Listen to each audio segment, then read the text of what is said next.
ñu delluwaat ci un peu ci sunu ligne doctrinale. ak ci l'appel aux patriotes. ñun ñu nekk benn mouvement politique. mais surtout également benn parti politique bu am une obédience panafricaine. su ñu waxee obédience panafricaine moom mooy ñun suñuy racines ak suñuy fondamentaux ak suñuy cësluwaay yëpp moom mooy day dellu ci unité africaine. unité africaine boobu nag dafa am ay penseurs yu mag ay borom xam-xam ay borom ñoo xamante ne nii seen xalaat màcc na ci wàllu boobu noonu. ñu mën ci ràññee Cheikh Anta Diop par exemple nga xam ne doomu Sénégal la. koo xamante ne boo demee bitim réew ak à travers tout le monde tey jii ràññee nañ ko ci wàllu boobu ak ci liggéey bu rafet bi mu def. ñun ñu jël ne suñu cësluwaay suñu wéeruwaay ci wàllu boobu noonu parce que xam nañ ne que ne unité africaine moom mooy permettre aujourd'hui Afrique libération dëgg-dëgg bu ñu bëgg mu am ko. moo tax ñu jël suñu parti ñu adoncé suñuy principe ak suñuy conduite ci li nga xamante maanaam moom mooy sookulu panafricain boobu noonu.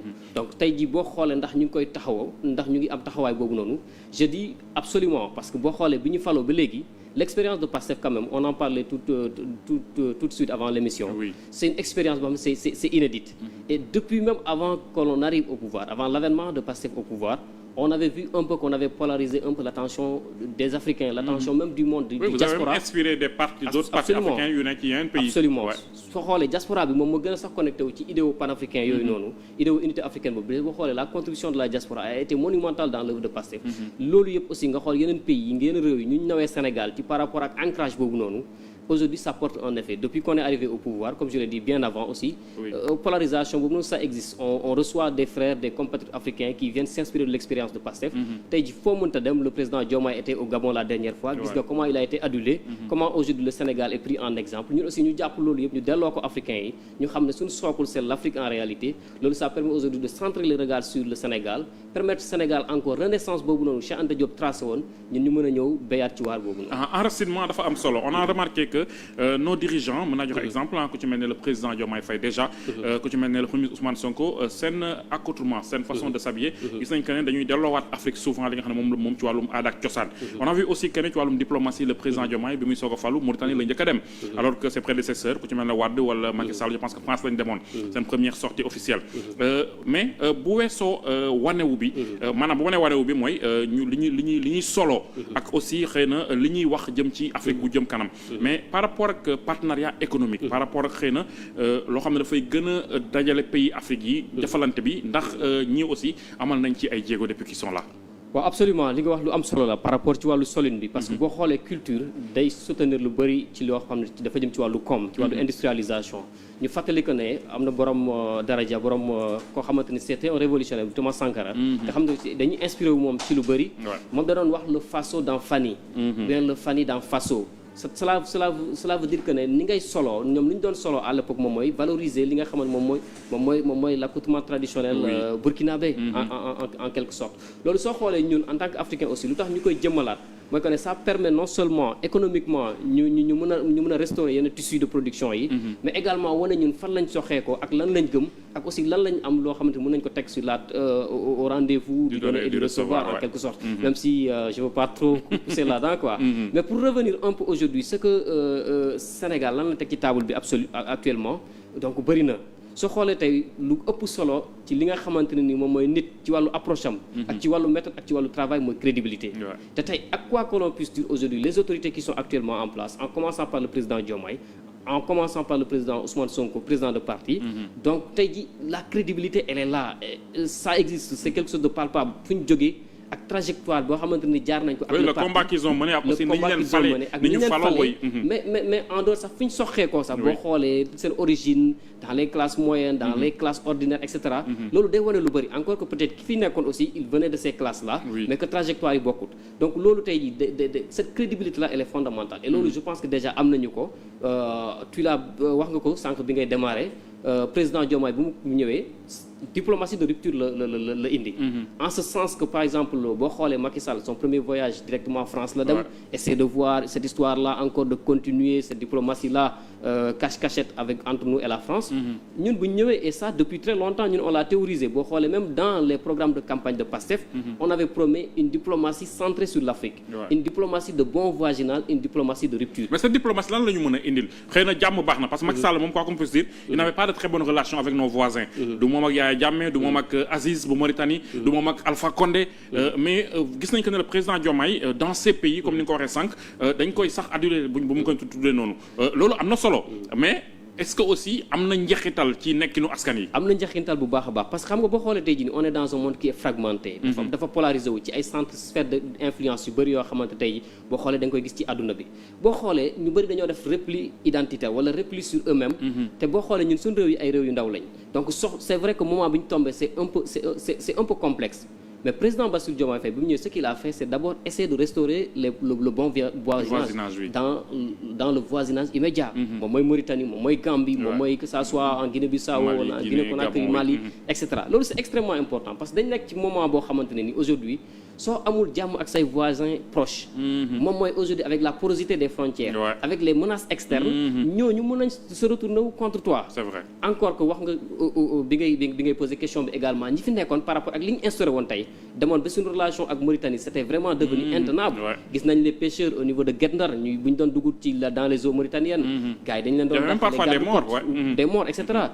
gis nañ fii ñu embargo Mali Sénégal jiite ko. alors que Sénégal ak Mali même Guinée aussi Alpha Condé n'avait pas aimé à l'époque.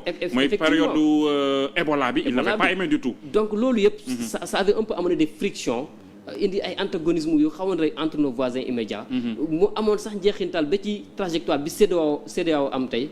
ak li nga xamante maanaam moom mooy les états l'alliance des états du Sahel. loolu yëpp ci loolu la soxee ko. alors que Sénégal de tout temps on a joué un rôle de leader. un rôle de fédérateur un rôle de levier dans tout ce qui est unité de la sous-région et unité de l'Afrique. Avant de parler des états du Sahel.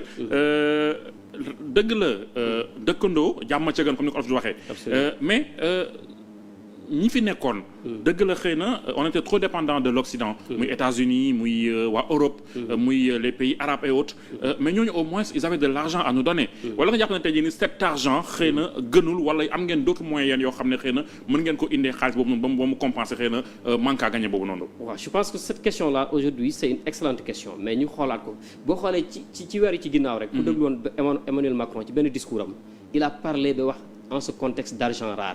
ce qui veut dire àdduna bi instant yi nit ñi amatuñu xaalis dañ koy pasare gis nga élection Donald Trump bi mu ñëwee dafa ne l'argent des taxpayers américains maanaam ñi nga xam ne les citoyens américains ñi fay seen taxes yi seen impôts yi duñ ko dépenser n'importe comment. Moi je travaille dans le système international je sais ce que chaque jour on voit les coupes budgétaires les restrictions budgétaires les marges de manœuvre qui s'amenuisent. donc ça montre que tey jii nii amul benn réew boo xam ne day jël alalam di la ko jox nga koy pasar wala di ko def. ça a commencé avec le Covid ci la ñu xam ne ku ne voilà da nga mën demal sa bopp. même en allant plus loin sax. xaalis boobu ñu doon def xam nañ ne y a le piège de l'aide publique au développement. day gën a yokkaat sa li nga xam moom mooy sa bor. day gën a tàncaloo. sa marge de manœuvre définir say politiques il faut nga mën a définir say politique. et régime bi fi nekk bi fi ñëwee. et déglu nga li nga xam moom mooy la déclaration de politique générale du président Ousmane Sonko. bi muy wax ko ne on mise énormément sur la mobilisation de ressources internes.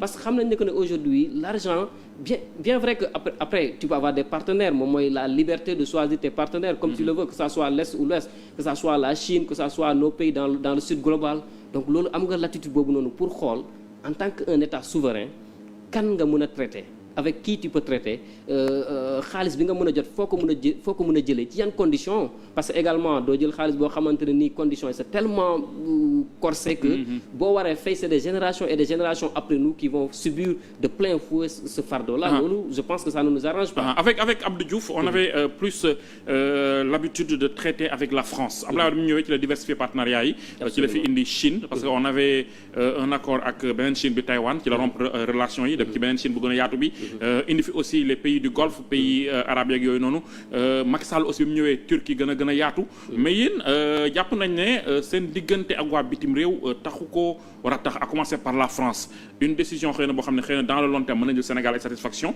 mais dans le court moyen terme tey jii nii est-ce que duñu indil ay jafe-jafe maanaam est-ce que Sénégal du xaw a nekk ci benn bulle boo xam ne xëy na mënu ci gën a boppam. bon man je crois pas à ça franchement te xam nañu aujourd'hui le paradigme a changé su fekkee aujourd'hui on regarde l'Europe de manière générale France ci la bokk.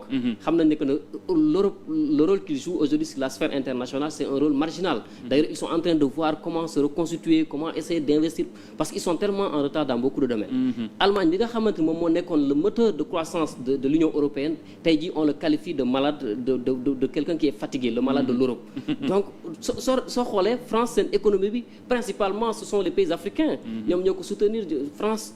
ils ont plus à gagner en fait même si ils ne l'avouent pas. donc aujourd'hui le fait que ñun ñu xaw a reculer par rapport avec nos relations avec la France encore que c'est pour un peu qu'on puisse nous respecter qu'on puisse savoir que le Sénégal est un état souverain capable et libre de choisir ses partenaires, loolu c'est extrêmement important. Maintenant la tendance dans le monde actuel tey xam nañ que ne aujourd'hui boo xoolee même les pays les BRICS. boo xoolee li ñu polariser tey jii ci wàllu partenariat boo xoolee l'organisation de coopération de Shanghai boo xoolee lépp li nga xamante ne am na ba ci Africa-Sio forum bi nga xam ne am na ko aujourd'hui la diplomatie ça a intrinsèquement changé. dafa changé ci lu bëri ci nu mu doon demee ci les rapports classiques qu'on avait aujourd'hui. Je pense que lu ñu intéresse moom mooy comment avoir des rapports gagnant-gagnant. Mais est-ce qu'on a les moyens de nous en sortir du ma ne seul parce que seul mënul nekk mais je veux dire est-ce que am nañu ce qu'il faut te loolu aussi xëy na balaa ñu koy exploiter ba am ko comme ni ñu ko bëggee. Est-ce que du metti ci Sénégalais yi. du metti ci Sénégal parce que Sénégal boo xoolee on a plusieurs atouts en termes de diplomatie. Donc déjà rek nos rapports même bu ma waxul ak France mais le Sénégal a toujours gardé de très bons rapports avec tous ses partenaires. boo xoolee on a eu d'éminents diplomates yoo xam ne jaar nañ fii ak quoi que l'on puisse dire depuis les indépendances ba léegi. Quand même ils ont permis le Sénégal de rayonner. beneen bi géographiquement boo xoolee Sénégal ñëpp ñoo xamante ne dañoo bëgg a intervenir dans la sous-région ils sont obligés de passer par le Sénégal. La dernière fois lañu inauguré fii le grand building de la Banque mondiale. Qui va couvrir toute la région de l'Afrique de l'Ouest. boo xoolee à Dakar il y a vraiment un melting pot de fonctionnaires internationaux ñu fi nekk. et lan moo ñu may loolu notre position géographique wala le travail des pères fondateurs. géographique ci la bokk. le travail des pères fondateurs ci la bokk les diplomates sénégalais également ci lañ bokk. mais aussi aujourd'hui ci par rapport positionnement Sénégal ci sous-région bi. boo xoolee tey jii nii soo ñëwee en Afrique de l'Ouest. histoire politique aussi. histoire politique. La stabilité par exemple. xam nañ ne que aujourd'hui le plus difficile buñ jàppee que après ci réconciliation lañ jëm ci fàtte étapes yi nga xamante ne jaar nañ cëpp ci lañ jëm aujourd'hui au moins on sait que. Il y a une garantie de stabilité au Sénégal. Menace yi doon on a eu 3 alternances démocratiques en 24 ans. gis nga aujourd'hui boo xoolee aujourd'hui un peu sur la scène internationale Sénégal nu muy attirer ay investisseurs. nu muy attirer certains fonctionnaires qui travaillent dans le système international. Aujourd'hui les investisseurs privés avec le pétrole et le gaz etc. L'agriculture l'agribusiness etc.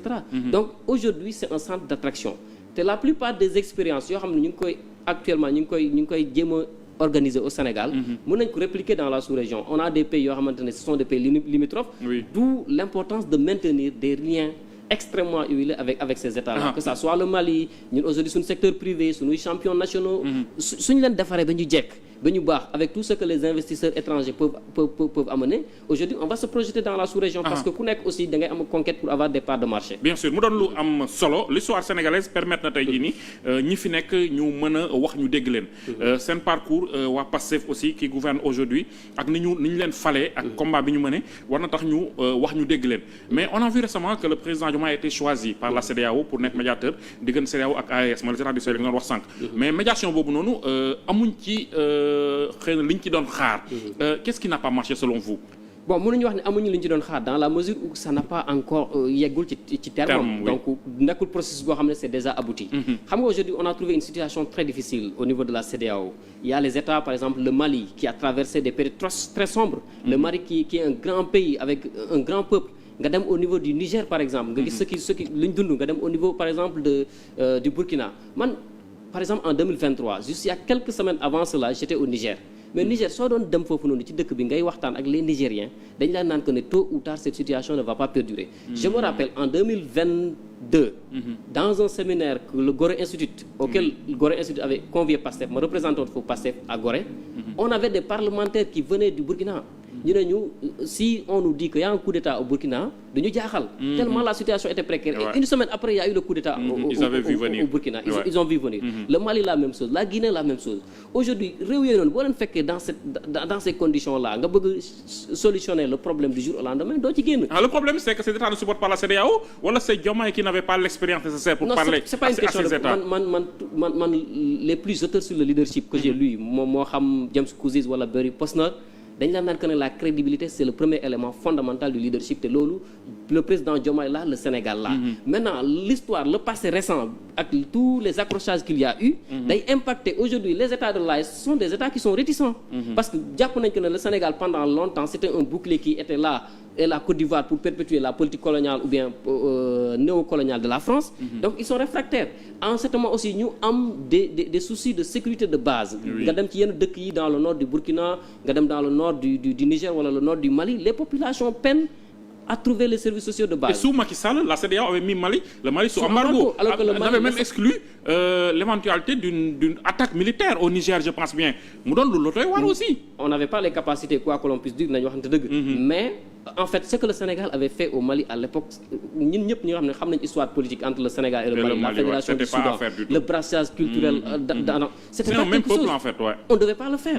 Maintenant, les Maliens, quand tu discutes avec eux, c'est vrai que léegi ça a changé, mais à l'époque, moi, je discutais beaucoup avec les Gambiens, les Maliens. Même là, l'intervention qu'on avait faite en Gambie, oui. pour un peu déloger Yaya Jammeh, c'était très bien apprécié au niveau CEDEAO. Mais quand tu parlais aux Gambiens, ils te disaient que les Sénégalais pensent qu'ils sont supérieurs à nous. Donc il y avait toujours... Donc il faut qu'aujourd'hui, nous opérer avec ces États-là d'égal à égal. Nous respecter leur souveraineté, nous respecter leur choix politique, nous respecter leur alliance. Ci seen friendshoring ak ci lépp lu ñuy def su ko defee nag quand on aura restauré ce climat-là de confiance, c'est en ce moment-là qu'on commencera à dialoguer. Et il nous faut absolument dialoguer parce que c'est vrai le système international, le multilatéralisme c'est fragmenté dafa nekk ci crise boo xamante ne kenn xamul fu mu toll, mais ñun les États africains tey jii nii li nga xamante ne maanaam moom moo ñu arrangé c'est de s'unir parce que nos marchés sous-régionaux là ou bien boo jëlee nos marchés pays par pays, c'est pas de grands espaces. Notre salut est dans l'unité. Et je pense que également toutes les forces qui opèrent autour, qui peut-être aujourd'hui cette stabilité-là ne les arrangerait pas, ils travailleront à essayer de diviser ces États-là. Et donc il ne faut pas que nous fassions. Mais pour me terminer, je suis sûr et certain que le Sénégal, pendant ce régime-là, au cours bala mandat Bini di jeex, je suis sûr que le président Diomaye ou bien les autorités diplomatiques du Sénégal parviendront quand même à tisser d'excellentes relations avec ces États-là de l'AES. Parce que vos détracteurs, ce qu'ils disent, moi, Ablaye Wade avait réussi à mettre sur la même table Marc Ravalomanane ak Didier Ratsirac. Demoon même Libye sax à un moment donné il a su jouer un rôle bu am solo. Nee nañu aussi que ne Macky Sall bi mu nekkee président Union africaine sa voix était entendue. Bon dëgg la vous n'êtes là que depuis un an vraiment mën nañu leen ko nangul mais ñu bëri dañ naan la diplomatie sénégalaise dafa dellu ginnaaw ci régime bii nii parce que ñu bëri on parvient même plus à placer nos hommes ci fi nga xam ne foofu la maanaam Augustin Senghor par exemple qui était le premier vice-président de la CAF n'a pas été élu ci conseil bu FIFA bi ku mel ne Hott jamono jii nii il perd les soutiens yi nga xam ne mënoon na ko permettre mu gagner li muy wut loolu ndax da nga jàpp ne tey jii nii am na lu manqué lu ñu deful wala qu'est-ce qu'il explique? Je pense pas parce que comme tu l'as dit aujourd'hui on peut pas tirer le bilan du régime actuel à l'aune d'un an ou bien de 2 ans ou bien de 3 ans. Moi je pense que le processus c'est très longtemps, ça va très loin dans le futur. Moi je pense même qu'en un mandat ou 2 mandats même ce serait pas possible. Quand bien même je pense qu'aujourd'hui, sur la sphère internationale quand même, le Sénégal s'est fait respecter. Moi, je discute avec beaucoup d'officiels qui sont des organisations internationales, etc. Mais le respect qu'ils vouent à ces autorités-là, moi, je ne l'ai pas vu. Et auparavant, j'ai travaillé avec ces gens-là. Donc, je sais qu'ils respectent le Sénégal. Et même sur certains choix ou bien sur certaines approches, ils le font avec beaucoup de précautions. Ce qui veut dire que le Sénégal est tout à fait respecté. Donc, respect pour nous, am nañ ko. Maintenant, par rapport au rayonnement diplomatique, par rapport au choix de certaines candidatures, il faut savoir que aussi, c'est pas du jour au lendemain. Le bilan compte. Augustin Senghor, tout ce les tracasseries qu'il y a eu au niveau... Mais est-ce que l'État est derrière ses fils qui tuent non? Bien sûr. Bien sûr, il n'y a aucun État au monde, sa doom nekk candidat fenn doo ko soutenir. À quoi qu'il puisse arriver. Le soutien nécessaire, joxe nañ ko gis nga avec Amadou Hott il a été reçu par le président. On a essayé mais lobbying bi am ci suuf. parce que souvent foofu la différence bi nekk en fait. parce que ñooñu ñoo gën a visible. Mais moi je connais tellement de Sénégalais au cours de ces dernières années ñoo xamante ne ni aujourd'hui il occupe de grandes fonctions au niveau international. Amath Pathé Sène démb la fi lancé au niveau de Dakar l'Africa Food System Forum. Donc on sait le Loss and Damage Fund kan moo ko jiitee. On a Mactar Diop au niveau de AFC. On aura d'autres Sénégalais donc mënuñ jàpp maanaam benn événement wala ñaari événement ñu mën ko généraliser pour tirer un bilan par rapport à la réussite des autorités actuelles quant à leur diplomatie. Moi je pense pas que ça soit possible. Donc donnons-leur le temps et regardons également ce qu'ils ont réussi. Depuis qu'ils sont arrivés là, ils ont réussi. Le président Diomaye, quoi que l'on puisse dire, soo gisee ba léegi on parvient à maintenir les gens en dialogue, c'est parce qu'aujourd'hui am na position bi ñuy xoolee Sénégal. Et il y a je dirais pas peut-être des milliers mais des centaines de Sénégalais de hauts officiels donc dans les organisations aujourd'hui qui depuis l'avènement de Diomaye ils sont là. Mais la moo tax ngeen ne du ngeen génn Afrique bon le président Diomaye est allé en France yaakaar naa bu ma juumul. mais ces déplacements hors du continent africain muy le président Diomaye muy le premier Ousmane Sonko. dafa rare trop. Qu'est-ce qui peut l'expliquer? Oui tu sais man je pense que aujourd'hui boo waree déplacer wu. Il ne faut pas se déplacer seulement pour se déplacer. Et ça, on en a connu tellement. Les gens sont devenus tellement exigeants. Et on salue la décision par exemple du Premier ministre qui disait que maintenant même si vous devez voyager il faut nous dire comment, pourquoi, ça doit être encadré. Il ne faut pas qu'aujourd'hui ñu taal suñu avion dem ba Pérou, dem ba Chili, dem ba États-Unis, ba Canada pour faire du tourisme. Ça n'a pas de sens. Mieux vaut même ñu xaar jusqu'à ce que ces États-là cherche ñoom ñu xam ne dëgg ñun soxla na Sénégal.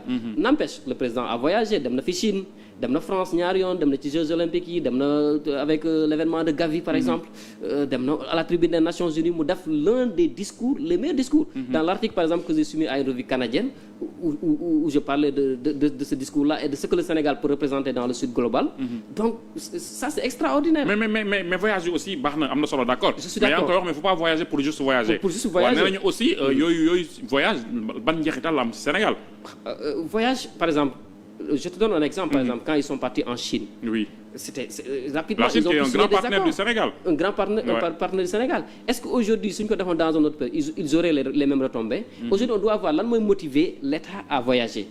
Est-ce que c'est parce que on veut qu'on nous voit sur la scène internationale ñu dem fii di def du bluffing?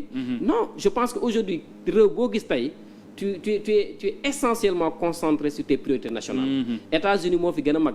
Gis nga ce que Donald Trump a fait am na ay borom xam-xam yu bëri boo xoolee Jeffrey Sachs boo xoolee Joseph Stiglitz dañ lay wax que ne il est en train un peu d'amenuiser les chances par exemple des États-Unis de rester le leader sur la scène mondiale. Mais dafa bokk ay réalités yoo xamante ne au niveau interne ñoom ñoo leen di pousser à ce que ñu agir noonu. Des réalités de rationalisation, des réalités de concentration et des réalités de choix stratégique parce que monde bi dafa polariser wu ci ay sphères d'influence yu bëri. Même aujourd'hui en travaillant entre les pays du Sud on peut beaucoup avoir et le président Diomaye ça il le fait on l'a vu par exemple la coopération que nous avons aujourd'hui avec le Rwanda. dem na fi Union africaine dem na fi Gabon dem na fi et cetera. Je pense qu'aujourd'hui partout où on sentira le besoin d'y aller dinañ dem avec de valides de dignes fils sénégalais qui savent négocier, qui savent mettre l'intérêt du Sénégal d'abord au-dessus de tout. Parce que l'Américain aujourd'hui, quand il le rencontre, il te dit que moi je ne te cache pas, je suis là pour l'intérêt de mon pays. Nous aussi les Sénégalais aujourd'hui, ci paradigme boobu noonu la ñu war a yëg. Et je pense que c'est ce qui actuellement motive et conditionne l'attitude des autorités sénégalaises. Il ne reste pas beaucoup de temps. Il y a une question qui vous tenait vraiment à cœur bi ngeen nekk dans l'opposition mooy la monnaie, le franc CFA. Dans l'opposition daa ngeen wax lu bëri bokk na ci li ñu tardeel. On ne peut pas avoir une monnaie boo xam ne gestion bi yoruñu ko dañu koy contrôler dañuy la mais depuis que vous êtes là cette question dafa mel ni da ngeen ko reléguer au second plan lan moo koy expliquer. Loin s'en faut reléguer wuñ ko au second plan xam nga je discute beaucoup souvent avec des amis. Pour leur dire que ne gis nga révolution dafa am logique dafa am épistémologie. La réforme dafa am logique. Le changement dafa am logique. Aujourd'hui on procède par priorisation. Tey jii quand tu es arrivé au pouvoir avec tout le tralala qu'on a trouvé en place, ces scandales-là à n'en plus finir, une situation économique délétère, un contexte mondial boo xamante ni y a des restrictions budgétaires partout. Je pense qu'il y a du pain, il y a de la matière sur laquelle on peut travailler. Et on ne va pas précipiter les Sénégalais dans un ex nihilo de situation. On ne peut pas le faire. Mais vous avez un agenda boo xam ne moom ngeen di dérouler. Foncièrement ñun boo demee dans notre parti et ça c'est une doctrine chez nous ñun lu ñu gëm mooy que ne tu ne peux pas aujourd'hui te développer avec une monnaie étrangère c'est pas possible. Loolu Ndongo Sambou Sylla ñeneen les plus grands penseurs africains ils l'ont démontré. Mais est-ce que vous n'êtes pas confronté à la réalité bi ngeen excès xam ne xëy na dans l'opposition ni nga ko doon waxee moo gënoon a yomb que bi ngeen ñëwee ba gis que ne applicabilité bi changement bi muy gën a metti que ni ngeen ko doon waxee.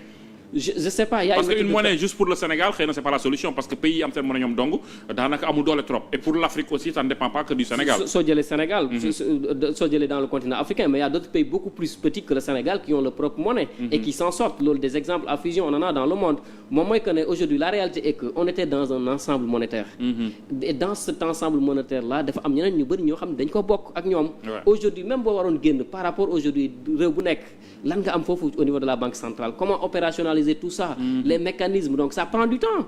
On n'est pas dans le secret direct des autorités, mais je suis sûr que le président Ousmane Sonko, le président Bassirou Diomaye Faye, foncièrement, ni ñu amee woon gëm-gëm au niveau de l'opposition et tout le parti de PASTEF, avec tous les cadres qui soutenaient cette pratique-là, tey jii lañ gën a am certitude que ne dañoo war a génn ci franc CFA. Maintenant les mécanismes, la réalité, ça c'est toujours des défis qu'on va relever. Mais moi je suis très confiant que ce franc CFA là dinañ ci génn parce que mënuñu développer parce qu'il y a tellement de contraintes et on est en train d'enrichir d'autres pays et contexte bi nga xamante ne économique endurci bu ñu nekk ni actuellement nii daf ñu war a pousser même à ce que ñu xam ne que ne lii ça nous une dernière question en 30 secondes en parlant d'enrichir d'autres pays souveraineté parce que li ñuy jënd Sénégal li ñuy jënd bitim réew bëri na trop et on enrichit d'autres pays souveraineté alimentaire pharmaceutique exemple yi mën na bëri ci loolu aussi yéen a ngi ci liggéey. Absolument boo xoolee aujourd'hui ce qui se passe au Sénégal je pense que la presse est en train de très bien suivre soo xoolee aujourd'hui le département de l'agriculture le ministère de l'agriculture ce qu'ils sont en train de faire dans le pays c'est extraordinaire. Moi j'ai vu des projets par exemple sur la solarisation loolu ça nous mène direct à l'autosuffisance alimentaire. Encore qu'il y a un grand travail à faire là-dessus. Mais man li ma gëm que ne mooy que ne si dynamique bi bu ñu ci toppee fii ak 2 ans 3 ans on aura un seuil boo xamante ne nii amul benn régime bu ko bu ci mës a am te loolu bu ñu ko amee ça va nous pousser cette agriculture là ces matières premières là à un premier niveau moom mooy précipiter ce qu'on appelle l'industrialisation ci lañ usines yi di mën a décoller ci la ñu mën a capter un peu le marché de l'emploi sénégalais yi mën a gis seen bopp inflation bi wàññeeku donc loolu ça se voit c'est ça les bases ñu ngi koy gis. Maintenant il faut qu'il y ait un peu de temps aussi pour que tout cela aussi puisse être coordonné puisse s'opérationnaliser. Merci mais je suis sûr que on y arrivera. di la sant bu baax a baax. Merci beaucoup jërëjëf. jërëjëf c'est un plaisir de vous recevoir docteur Ahmed Diallo mu nekkoon sunu gan commissaire scientifique aux affaires étrangères et au panafricanisme bokk kuréel gi di MONCAP les cadres de PASTEF dig daje demain à la même heure ak beneen gan le 20h c'est dans un instant merci au revoir. Merci.